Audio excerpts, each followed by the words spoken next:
ஸ்ரீ தேவி பாகவதம் 237 பகுதி. சங்கசூடனும் சங்கரரும் வார்த்தையாடல். நாரத முனிவரே, சங்கசூடன் தனது விமானத்தில் ஏறி சிவபெருமான் அமர்ந்திருக்கும் நதிக்கரைக்கு வந்தான்.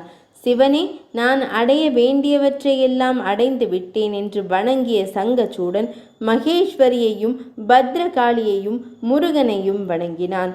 சிவகணங்களை கட்டித் தழுவி மகிழ்வுடன் உரையாடினான். சிவபெருமான் சங்கசூடனை பார்த்து, நீ பெரும் பலசாலி, உலகை வென்றவன். அதனால் தேவர்களின் ராஜ்யத்தை அவர்களிடம் கொடுத்துவிடு. அவர்களை மகிழ்வுடன் வாழச் செய்.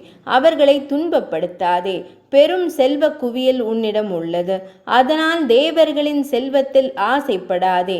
நன்றாக யோசித்துப்பார். நீ பலசாலி மட்டுமல்ல, அறிவாளி, உலகை புரிந்தவன் என்றார்.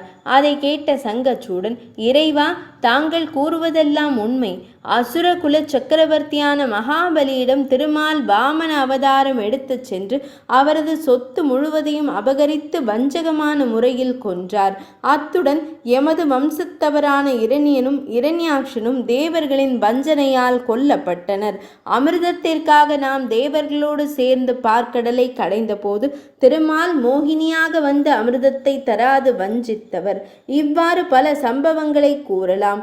ஒருவனுக்கு ஐஸ்வர்யம் வருவது தேவியின் அனுகிரகத்தால். மகேஸ்வரரே, ஏன் என்னை யுத்தத்திற்கு அழைத்தீர்? அதற்கான காரணத்தை முதலில் கூறுங்கள் என்றான். அசுரகுல வேந்தனே, நீ கூறுபவை அனைத்தும் விந்தையானவை.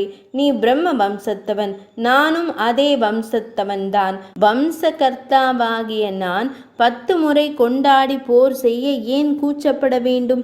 இக்காரணத்திற்காகவே நான் முன்பு திரிபுரர்களோடு போர் செய்தேன்.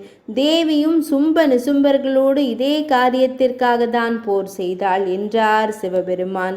அதை சங்கசூடன் உணர்ந்து தனது அமைச்சர்களுடன் புறப்பட்டு சென்றான். 237 பகுதி நிறைவடைந்தது.